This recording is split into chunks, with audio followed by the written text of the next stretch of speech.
The spiritual lineage of the Universal White Brotherhood was founded by Master Beinsa Douno, also known as Peter Konstantinov Dunov of Bulgaria, in 1897.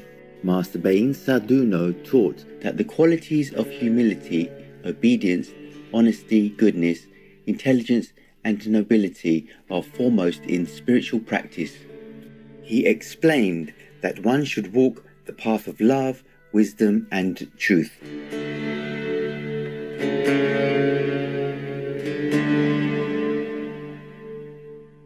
The Universal White Brotherhood believes that God is in everything, in the stones, the plants, the water, the air, the animals, and the light. Following the principle of ahimsa, or non-violence, Master Beinsa Douno practiced and preached a vegetarian diet. The Master was also an accomplished musician and composer of many spiritual songs and compositions. Let us now continue to read a selection from Master Beinsa Douno's book, The Law of Nutrition, from the chapter Food, Way of Life. In the following excerpt, the Master elaborates on humanity's current unnatural way of life, particularly regarding its nutritional habits, while sharing his wisdom about it. Warning: you might find the content herein disturbing, but the truth must be revealed. Food, way of life.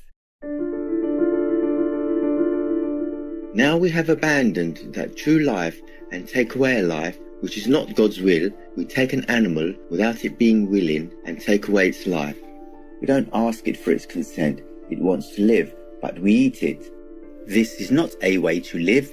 The great misfortunes, the great sicknesses, neurasthenia, or the physical and mental fatigue accompanied by depression, the consumption which come to this world, are partly due to the extermination of mammals and the cutting down of forests.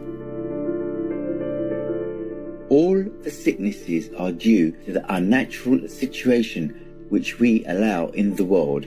We allow ourselves what we should not allow, because we don't have a sacred feeling. We allow ourselves to cut a tree, a plant, just like that, out of mere fancy. There are plants that have lived for 100, 150, 200 years, and in America there are plants which have lived 1,500 to 2,000 years, and Americans cut them down. But because of this arbitrary clearing of forests, of the arbitrary extermination of mammals, there is no other country in the world with so much neurasthenia and so many nervous diseases as America. You may say that this is a mere coincidence. The law is the same everywhere. We cannot do whatever we want. We must do what conforms to the laws of the living nature.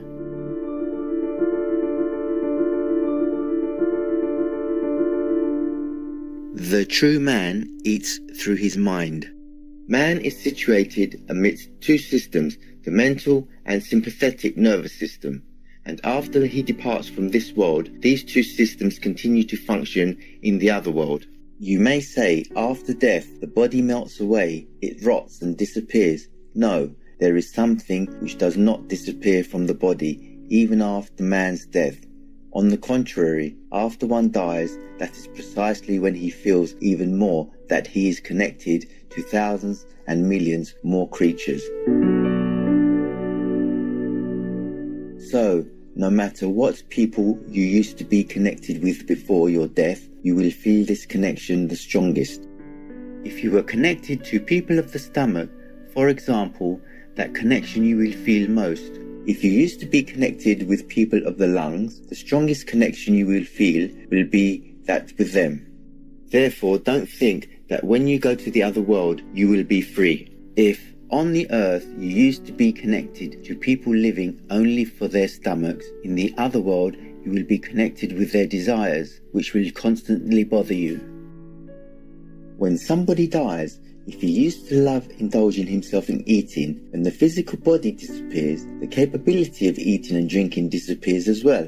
However, the desire persists, and that is why that person continues to go about those people who eat and drink. He urges them, but remains hungry, for he has no physical organs. You will find people who are like you. The kind of person one is, it is that kind of people he will find. Whoever likes to gossip, he will find people like him, gossipers. Whoever loves money, he will find others who love money as well.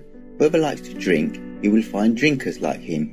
All day they will walk about in the world, and when they find somebody drinking, they will say, "Leave something for me." The one who likes smoking tobacco will find those who like smoking too.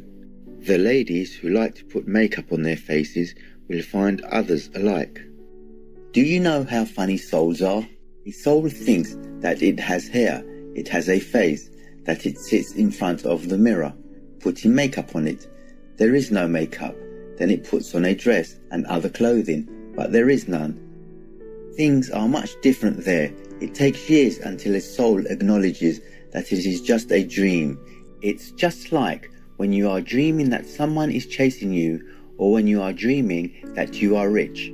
There is a whole lot of them around, a gluttonous person. They see you, stay by your side, and start giving you advice. But they only love the smell. When you are cooking, when they smell it, they feel great pleasure. When do you rejoice today?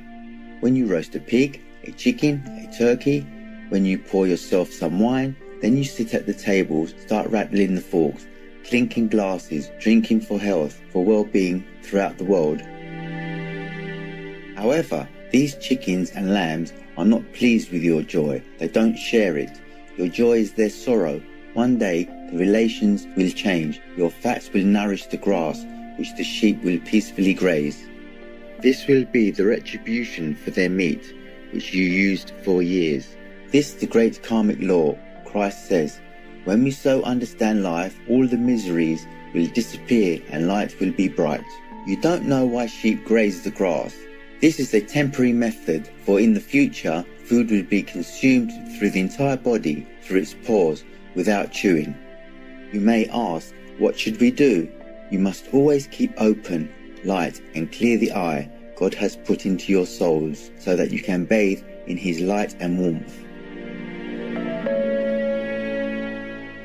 Often people laugh at the Egyptians who worshipped Abyss, a sacred bull or deity. It is this Abyss who mellowed the temper of the Egyptians, who were very realistic people. You may say that this is a delusion. No, they believed that the deity lived in Abyss, and they worshipped that deity. Egyptians spiritualized animals and said that there was something divine in them. They believed that a deity is embodied in every animal, and thus they respected and worshipped all the animals. This is how they viewed Abyss, as a holy animal. Nobody could kill an animal there. They were greatly honored. In Isaiah chapter 66, it is said that when somebody killed an ox, it was the same as killing a man. The prophet Isaiah, who lived more than 3,000 years ago, he had higher morals than people nowadays. After all that, people say, Christ resurrected. Christ resurrected, but not for your oxen, sheep, chickens.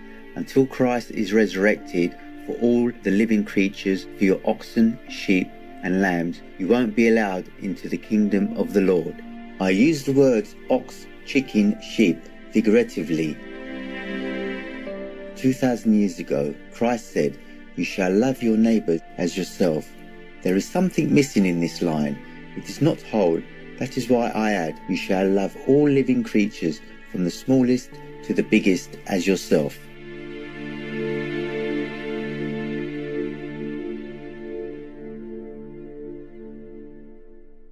Kind-hearted viewers, we appreciate your presence for today's Words of Wisdom.